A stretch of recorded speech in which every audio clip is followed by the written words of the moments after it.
Welcome to the Blockbusters and Birdwalks podcast. I am the curator, Gareth Chaffin-Quiray. Today we have a conversation with a friend, Ed Rosa. That's me. Hi. My filmmaking partner and I have a YouTube channel, Toothless Richard Productions, where you can see a number of our short films.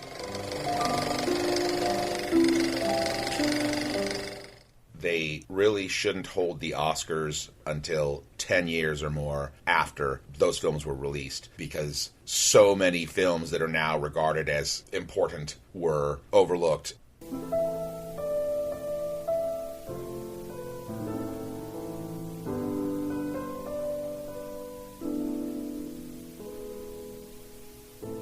Munich is a Christmas movie. It was released... It might have been a Hanukkah one, too. I don't know when Hanukkah fell that year. But... It was released December 23rd, 2005.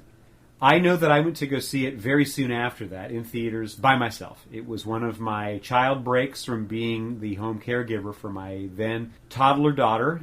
I left the theater feeling overwhelmed, sad, terribly impressed as an aesthete of what movies can be, but most of all, just kind of gross, kind of yucky. Yeah. That stayed with me for a period of years, and there came a time during the pandemic when I had a hybrid class. So there was this weekly kind of conference called Video Deal, where I would host a meeting to describe what it is I was asking people to go do in their private lives. And I wanted to sell them on what auteurism is, so I programmed 3 Spielberg movies that I could give them free copies of because of the way my college subscribes to a given service. So I had them watch in order and chronologically. Jaws, and then The Color Purple, and then Munich. That was the dessert. Okay. And because I rewatched these movies, which I've seen multiple times before, with this group of students, and then I tried to lead them through a conversation about, well, what did you think about what you experienced? Common thing for a film teacher. Yeah. And they were very hard-pressed to share with me what they were thinking, those who actually did the work. But the few that did nibble on it had the same reaction that I remember having when I saw it 2005, 2006 in its original release, that it's complicated, clearly genius-level craft, extraordinary ambition. It's doing a whole lot of work, but man, does it just gut you. And it makes you feel really terrible, despite these glowing moments of wonderful acting and wonderful cinematography and wonderful direction, blah, blah, blah, blah, blah. You leave it just feeling worn out.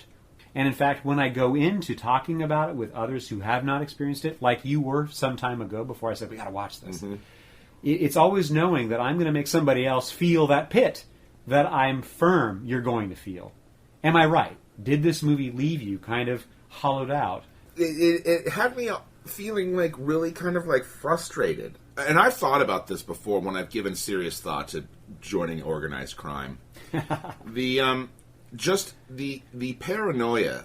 You know, somebody does something bad to one person, and then that person like retaliates. But then the person who did the bad thing initially feels justified in what they did. So now they're angry at the retaliation. So then they re-retaliate. Yeah, and it just and it keeps going until now. Well, you can't even untie the knot enough to figure out who's really at fault, because what it comes down to is you're both at fault. It's just there was one person, one side like sparked everything. You know, you're never going to get another good night's sleep in your life, Eric Bana. Right. Like, and it's over with. Yeah, right. And just how exhausting that would be, and also the way, like, it just keeps going back and forth, and, you know, in the CIA and Mossad and the PLO and all this stuff.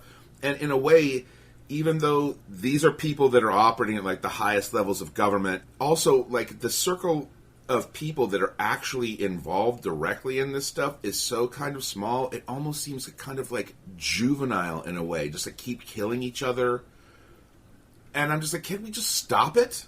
It's like it's a problem that's like never going to go. And clearly today we're still seeing with the, you know, the stuff that's going on and the whole Palestine-Israel thing right now. It's unresolved to the present. Right. And actually there is a really pithy speech that the one PLO dude, when he's talking, there's a scene where Eric Bana is talking when he's pretending he's from that Basque resistance force or whatever, which is scored by the Reverend Al Green singing "Let's Stay Together." Tell me something, Ali. What?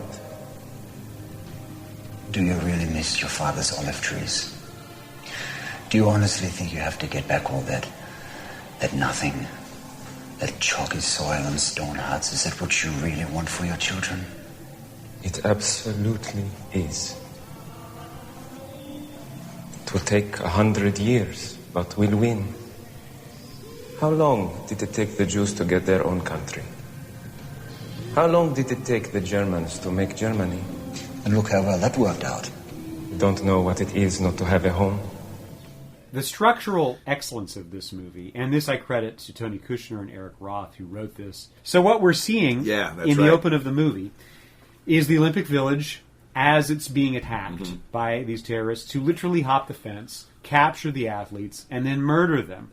We cut away from the murder itself to realize that it has happened by watching various cell groups of people across the world, in Israel, in the United States, in parts of Europe, in Palestine, watching TV, and then we cut away to the halls of power, where Golda Meir sits at the head of a table and says to her military operatives and her intelligence community, we've got to be ass kickers. It's time to go find the baddies, and we need to bring them to justice. The rest of the movie, from that point to almost the end, is the recapitulation of the process of that force empowered to go find the people who planned this attack and murder every last one of them. Then we go back to the crisis itself and we watch the extermination of the athletes, both in their dormitories and in the helicopter where they were attempting to escape. The PLO were attempting to escape with the human shields, and it all goes wrong. And then we bounce back again to discover the leader of this effort to bring them to justice, who's now migrated from Israel and now lives in the United States looking at the World Trade Center. And this is 2005. And that had been destroyed 4 years before, making the American continent and experience part of, very directly, the idea of wars on terror. It was explicit. Our nation was dealing with the war on terror. All of that bears down on this movie, sometimes, to my taste, a bit ham-fistedly. It's a little on the nose and too much. It's Spielberg. Yeah, It definitely has that Spielberg touch. If you can touch somebody's heart, let's go ahead and give it a squeeze, not just a little touch. But sometimes it works so fantastically well. It worked less well seeing the Twin Towers there across the river when Eric Baina's character Avner is saying to his operative, listen, I'm truly out of the game. I'm done. I did my service. Another, just a quick detail about that shot. So, having seen The Brutalist this year, Adrian Brody plays an architect, so I'm like, so perhaps brutalism is some kind of architectural style. Turns out it is. Yes. Not only that, but I was watching YouTube videos educating myself on brutalism. And so I would have never picked up on this before having seen The Brutalist and doing my research. But brutalism as an architectural style was supposed to sort of be reminiscent, for lack of a better term, of concentration camps. It was a reflection of, like, the Jewish experience, like in World War II and stuff like that.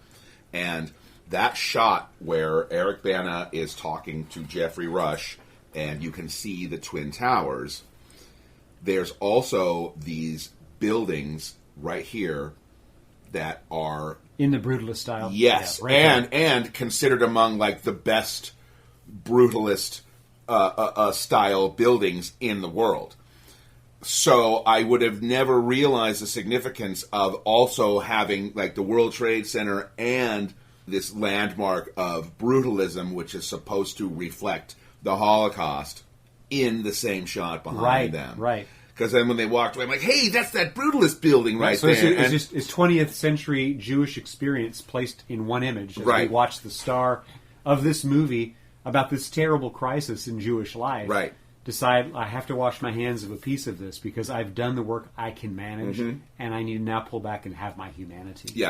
That is a good detail. And so much of what this movie teaches me is how little I do understand about the nature of what it is to be a Middle Eastern person, particularly if you are attached to what two different global religions, if not 3 or 4 or 5 or 6 or more, consider the sort of the hub of their foundation.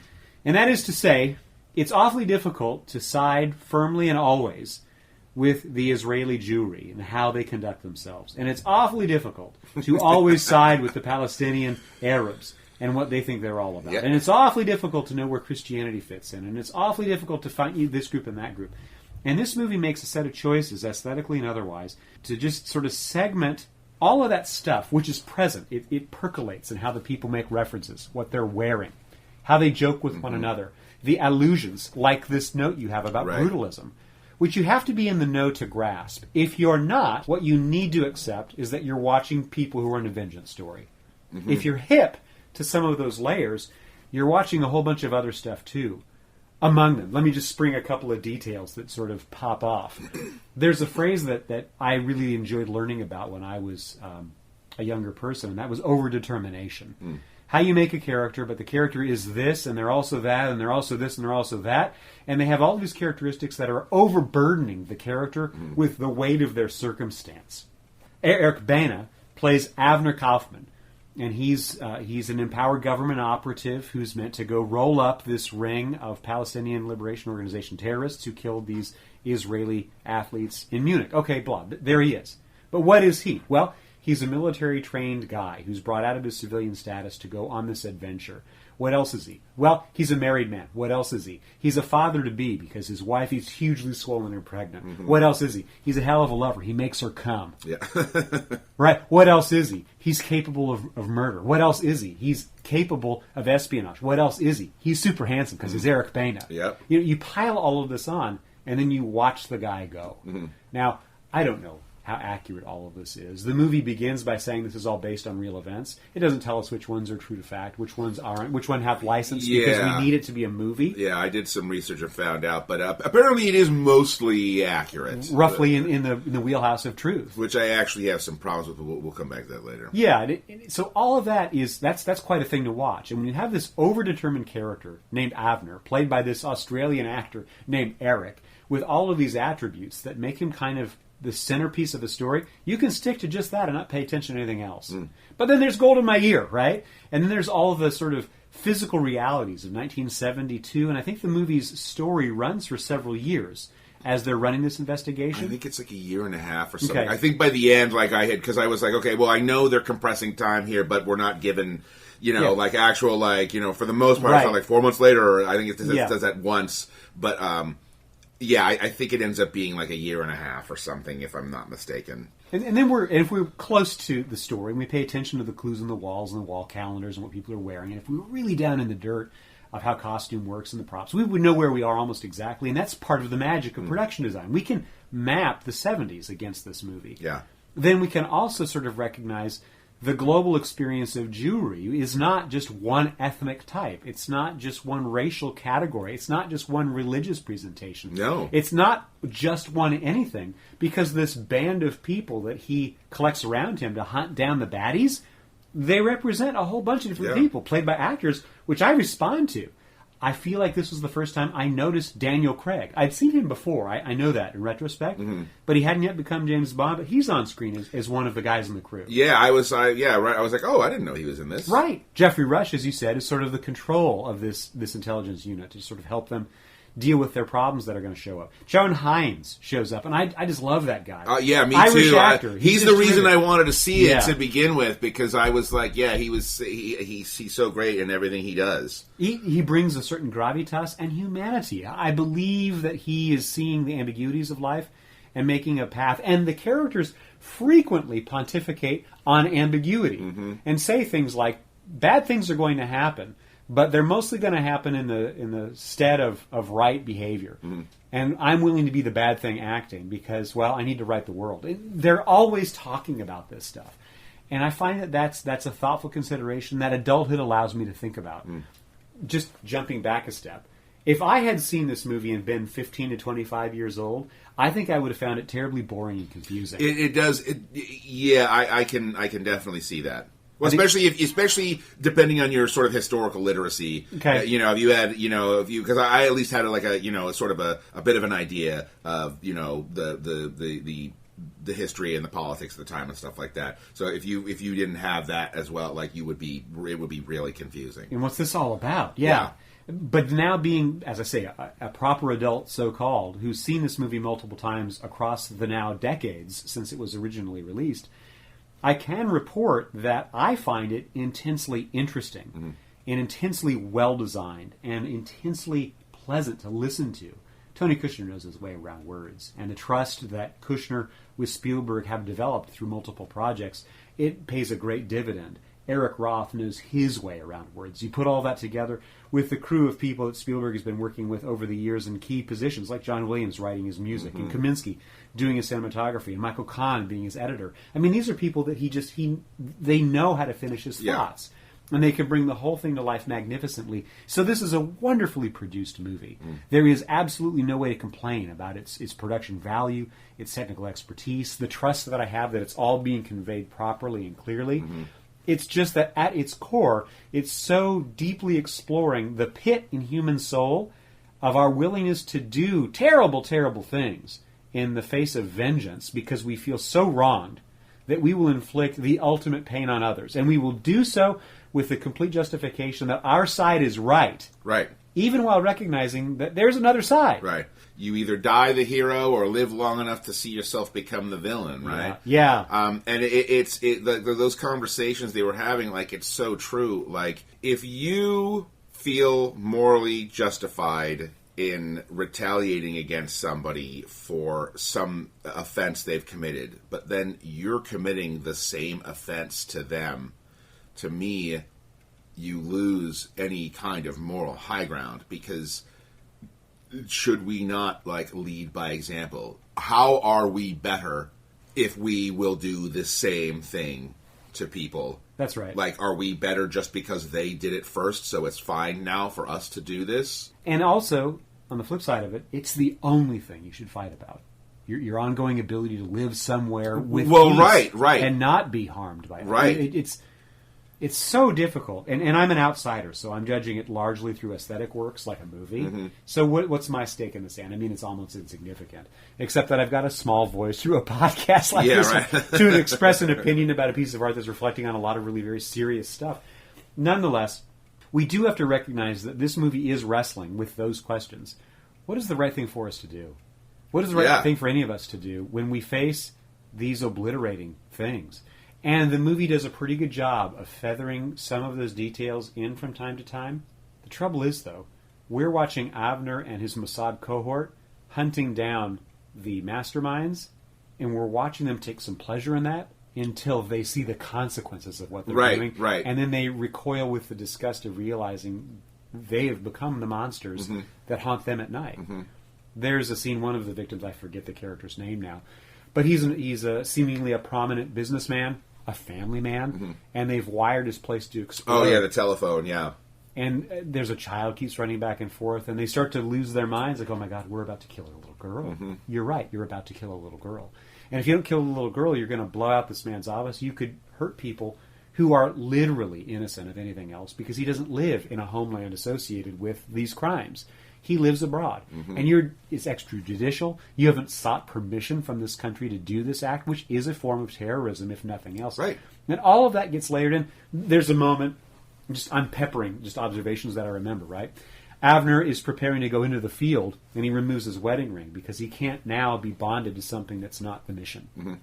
It's a butch club, right? It's all these fellas. Yeah. And each of them have complicated backgrounds. And sometimes we get little glimpse of who they were before they agreed to all of this.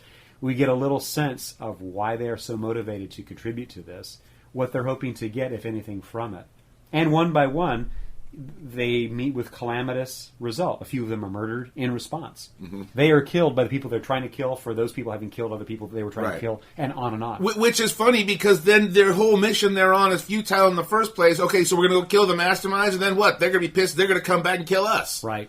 It's not going to stop. And it's so well executed, all of these things. You mentioning this, the little girl that they almost blew up, sort of leads me to one of my problems with this movie. And it's not, like you said, is a technical construction. The movie is excellent, but there's just a few things about the story that just kind of rub me the wrong way a little bit. When they're assigning Eric Bana to this mission, and he's like, well, let's use guns. And they're like, no, blow them up. Okay. Not only is it going to be much more difficult to sort of have to set up blowing them up in the first place. It's harder to perform, harder to control. Right. But then what happens? Oh no, we're going to blow up the little girl. So now we got to, and now they're frantically trying to stop blowing the guy up so they don't kill the little girl. Why are you blowing people up then? If collateral casualties are not acceptable, particularly if they're children, perhaps plastique is not the way to go about this. Then, at the end, when Eric Bana and it's Daniel Craig, they go to take out the salami guy at his little mansion where he's having a party. So you're going to use bombs to blow up one dude. But you'll take then you're going to go to this party house where there's hundreds of these guys, and now you're bringing a gun? Yeah. Like, it's my understanding, or at least it was, that, like, Mossad is, like, the elitist of all of the intelligence agencies. Like, the CIA and MI6 got nothing on Mossad. Like, you'll just disappear and be gone. Nobody will ever know because Mossad is so professional. Well, that all seems really clumsy to me. Like, my brother said it best, these guys are like the Wile E. Coyotes of Mossad. Like, just these ridiculous, convoluted ways to dispatch these guys. I have a couple of responses, and among them, I think there is probably a measure of historical accuracy. Well, how is Mossad that dumb, then? Well, I think that part of the intention, to mete out justice in the roughest and most public form possible, equivalent to the kinds of bombings, suicide bombings and otherwise, that were beginning to be persecuted against the Jewish homeland. Bring it back to your foe in the way that they bring their violence to you, explosive and loud, publicly known, to say that we don't care.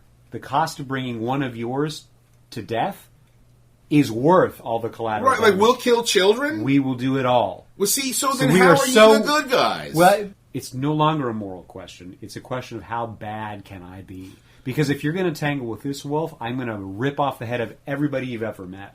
Okay. Because I have that kind of state power and so much frustration. So it's a warning for any future bad acts. Should anybody else wish to do this, expect this kind of retaliation. So out of proportion, so disagreeable, so dreadful.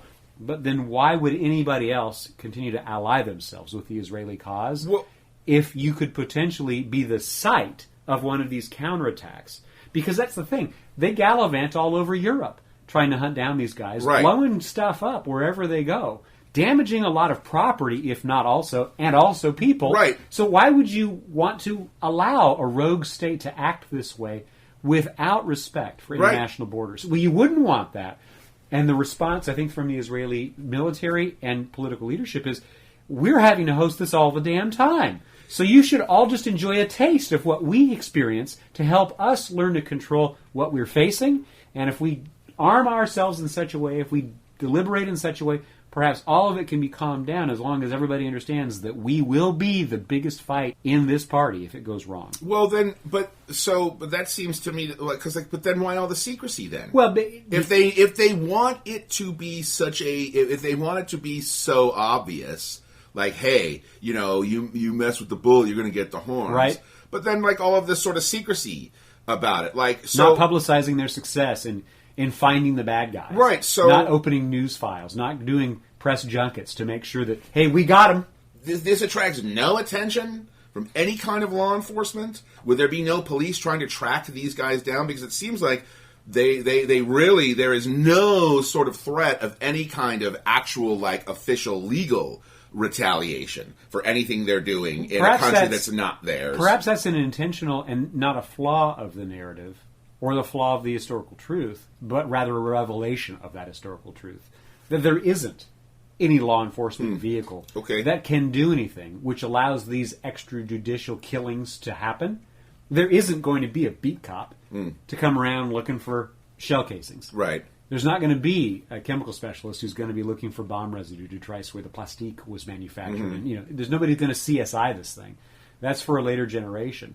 This is a relatively lawless set of circumstances, which is one of the reasons why that Palestinian organization was able to attack these athletes in a sort of more naive and innocent time There weren't the protections which we now expect of a modern world where we always view ourselves as on one side of a fence or the other. While that was emotionally true and has always been by any group that's in or out, it wasn't a physical barrier and it wasn't a policed barrier in quite the same way it has been ever since. So to that degree, this is a movie about a change in our historic perspectives, at least in the West, that these ethnic and religious conflicts are so old and so well established that we've had to build a better structure to protect everybody on the basis of this kind of horrific violence, which we cannot sanction.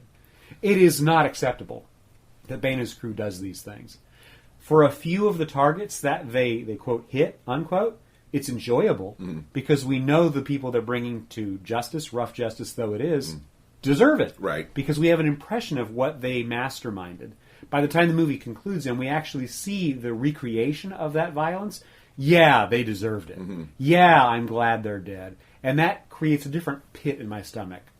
I'm so happy that somebody dies. Here's a switch of gear. This movie's violence, when it jumps off, is just fantastically repulsive. Yeah, I was noticing for Spielberg. I don't know how many of the Spielberg films I've seen where there's this kind of like gun violence, where a dude has like where he's like hanging weighing on screen. Yeah, never seen that. Yeah. The hot Mata Hari that they shoot and get her naked. I'm right. like, wow, this is pretty blunt about human appetite. This is Spielberg after dark. Yeah. No, don't. Such a fucking waste of talent. I enjoy violence in movies. Who doesn't? I just enjoy it. For example, this week I've been watching the trailer for Havoc, the new movie that will be on Netflix by the guy who made the Raid series. Oh yeah, that's right. I saw the trailer for that. Can't wait That's for going to it. be good. Yeah, Can't I wait. hope. My fingers crossed. Because that is great screen violence. And one of the reasons why it's great is it's fantastically well choreographed. It looks so impressive. Yeah, looks so cool. But then there isn't like a moral question at the end of it all.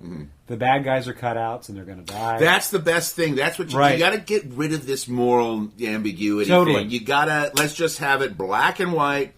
Let's go back to the John Wayne days where it's like I don't have to worry that the Indians are people too. Nope, just exterminate, exterminate, exterminate. Munich does not give me that kind of distance. And so while the violence, when it jumps, has the level of skill, of talent, of aesthetic vigor, which we think would be attached to violent display, like the Raid movies, for example, which just get me just clapping like a seal. I'm so happy. Yeah, they're great. I just find the violence in Munich just so dark, mysterious, and unpleasant because these are true people doing true things in awful, awful ways.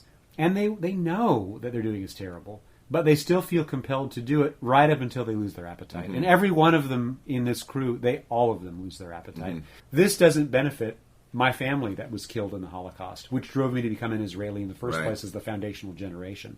It doesn't avenge anything that I have lost. It just robs me of my soul. And I've got to bring back what little I can by flying the kite high. Maybe the Lord will give me something again. So that definitely flows through all of this. I knew to expect that from the reviews that I read way back in 2005. I know to expect it now when I rewatch it because I've seen it before. But it just levels me every single time. Like, oh, I know this guy's going to get shot through and through in his cheek. It's not going to kill him. Yeah. But oh my God, he's going to have to live with that wound. Yeah. Oh my God. No, he's not. Not for long, though. It's pitiful, awful, and true to life. Yeah. Other things that just sort of bubble up in this movie as I experience it is how much of this movie puts a point on when our information ecology shifted into television. Because there's a lot of this movie where the characters are looking over their shoulder while doing some other bit of business, and there's a news flash, and so they learn something that's terribly important what they're going on, which changes the focus of their investigation, or it broadens it because now there are more targets, or they have an opportunity because somebody's traveling in a way they didn't expect, or they're just simply learning greater context. Sometimes negatively. They learn what they have done has impacts well beyond what they ever thought was going to happen, and they feel guilty over it, or sad, or maybe we should have delayed, and we should have been more precise with our killing and done something a little bit differently. All of that blows into this movie, and then all of that is part of what those times were. In the 70s, it was still possible to go into a person's home and discover there was no TV there. In the 70s, it was possible to go into somebody's home and discover there was only a black and white TV. This was a change in how that one medium affixed itself to the private lives of virtually everybody, but adjusted all of our expectations, from household interior design, how everything is centered to look at the TV, to how we deal with one another, and what we know comes through it. We don't read it anymore. We don't talk to people anymore. It's being told these things from broadcasters. That's an important element of this, because it also points out that everybody is a little bit in the dark all the time. That's one of the reasons, like, I don't really, for the most part, want to talk about, like, any kind of, like, world events, like the Israel-Palestine thing right now. I'm not talking to anybody about, what the hell do I know? I have no boot on the ground. Yeah. Never traveled to the area of the world. The best observation I ever have heard about the Middle East, it comes from the TV show The West Wing. Still came from TV, though. Right. And it's Aaron Sorkin, I think, may have written it. And it's the chief of staff to the president is describing this area of the world, and he's being asked by one of the presidential staffers, what's the story? Why is this such a problem? And the guy says, it's hot. There's not enough water, and too many people need the water that's there. Yeah. And I went, wow, that's pretty good. Yeah. Because it defines kind of a fundamental aspect of survival. If you find yourself in a place, and there's a fundamental resource that everybody needs, but there are people who need it all at the same time, well, that's a crisis. Yeah. Well, look at what happens in 2001. Yeah. I mean, that's right. Get away from my watering hole. Right. Half of the apes kill the other half of the watering hole. And it's a brilliant little teeny design. I like it when I can interpret complicated things in a simple way. It doesn't mean that they're not complicated, but there is a through line that can hold everything together. Yeah, that can make it easy. I'm always looking for that through line. And that through line is it for me when I think about this set of conflicts in the Middle East, which blow out to the rest of the world, and we're watching this global gallivanting crew of Mossad officers picking off their opponents through a more than 2.5 hour long movie. What we're watching is a simple problem. Finite resources, a fixed place that's hot with people who all want to live there for various reasons. And that can't be reconciled. But that's a fact. Well, right. That's what I was going to say. Like, while that explanation is excellent and wonderfully succinct and easy to understand, at the same time, doesn't that just enhance the moral ambiguity with which those of us who are totally not involved must look at things? Because, like, now you're making it sound like everybody's just doing what they have to do to get by. Right. I'm on everybody's side because, like, well, you guys all need the water. And that's kind of how I feel thinking about the greater problem, aside from the specific events of these characters in this one story. That is kind of how I feel.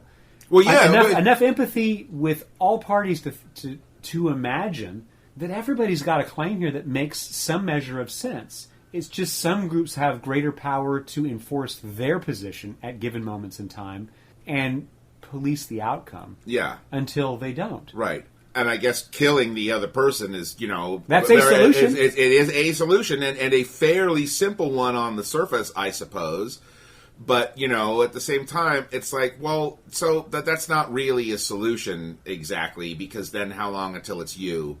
But also, at no point am I ever really informed, because I have to rely on other people with a vested interest in the situation to tell me what's going on. Then one person tells me what's going on different than another person tells me what's going on. So all I ever know is what somebody else wants me to know about it. So I don't really know anything because I'm not involved. I'm not, and I can do nothing. So while I have this idea that it is important to stay informed, at the same time, what is the point? Isn't it better for me to just bury my head in the sand and just try to enjoy my meager existence as anxiety-free as possible, because I have nothing to do with any of this, and at no point do I ever really know any kind of truth. And so now we watch a movie called Munich. Right.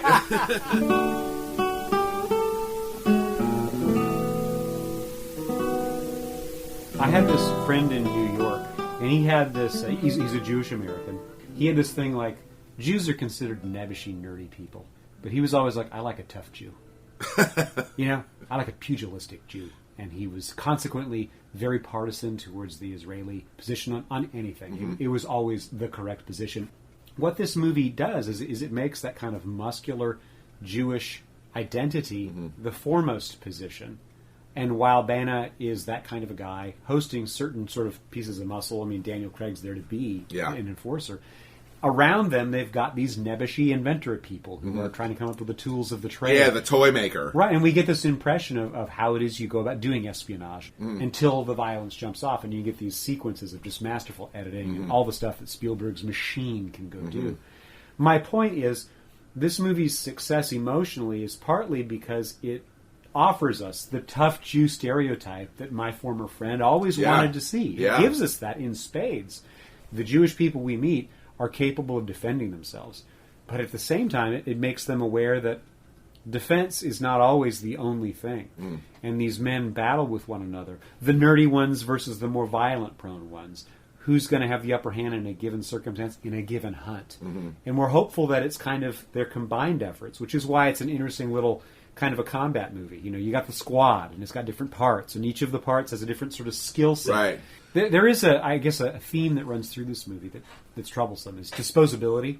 That we identify Eric Bana and his crew as our protagonist and ensemble protagonists to follow him around, and so that's where we're emotionally kind of tied into the movie. Yeah. Well, we spend we have meals with them. Yeah, right. And we hear about their stories, and we see them bonding. Right, and all stuff, that stuff, and then we stuff. have to have the emotional intelligence as proper human beings to realize that all of the other characters are similarly imbued with that three-dimensionality, but we're not getting their story's perspective. Okay, I know that, but still, I have the foreground story that I'm paying attention to.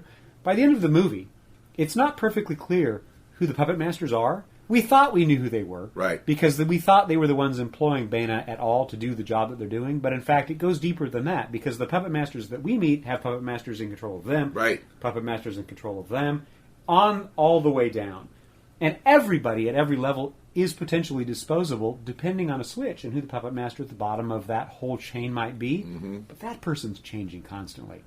And we can't really believe it's a single individual. It doesn't really work like that. Right. Another component of this movie that makes terrorism particularly scary, and it became scary post 9/11 to Americans like myself, the cellular structure of the way terrorist organizations successfully organize themselves, that there really isn't a head calling the shots. That's why it's such a bitch, because you can't just go stop it. Right. You can't lop off the top. The head is an ideology, and it's not an individual. So right. Okay. So Bana's group they start rolling up this combine of people who did this Munich crisis. Okay, great. But were they the only ones? Right. No. Well, it's right. So then, where how does it far stop? down does it go? Right. Yeah. Where does it stop? Because it certainly you can't call your final shot and know that that's the conclusion. Right. And everybody else could also be, oh, you got him. Okay, your job here's done. Why don't you just go have some dinner? Right. And there's your villa, and just enjoy the rest of your life. Right. Retire peacefully. God be with you. It's not going to happen. Yeah. And so that disposability, that sense of cellular structure, all of that. But it makes it seem kind of pointless too. There can't be an end because, well, there can't be. Right. It doesn't work that way. Yeah, there's a lot here. There's a lot of meated potatoes.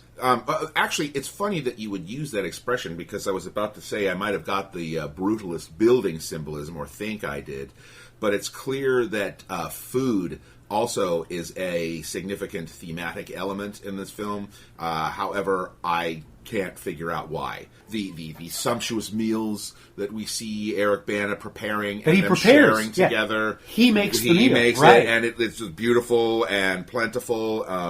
So it seemed that food, speaking of meat and potatoes, was a significant thematic element. I think you're right. Whose significance eludes me. And well, here's a read. Food, as I experience it, is of course it's a great pleasure even for the poorest among us.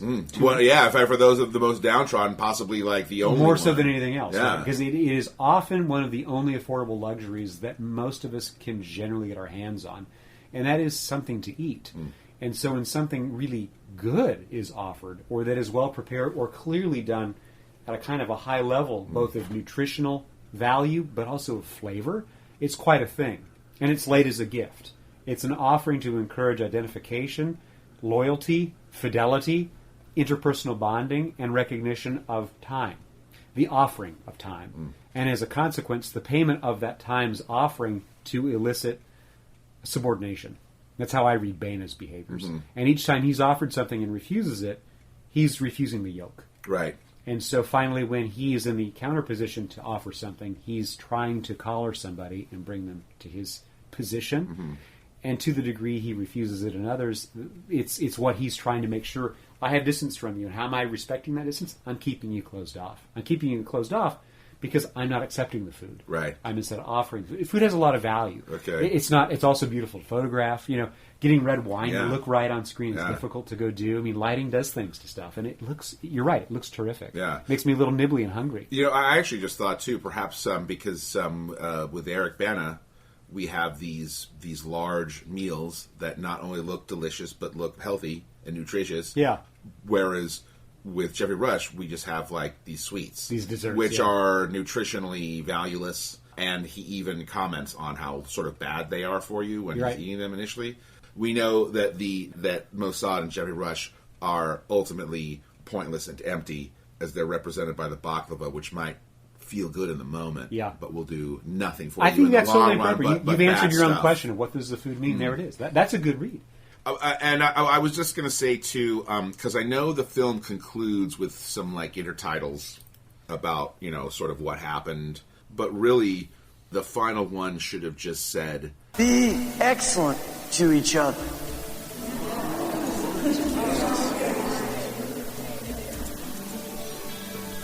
Party on, dudes! This is Blockbusters and Birdwalks, a conversation between Gareth Chaffin-Quiray and Ed Rosa.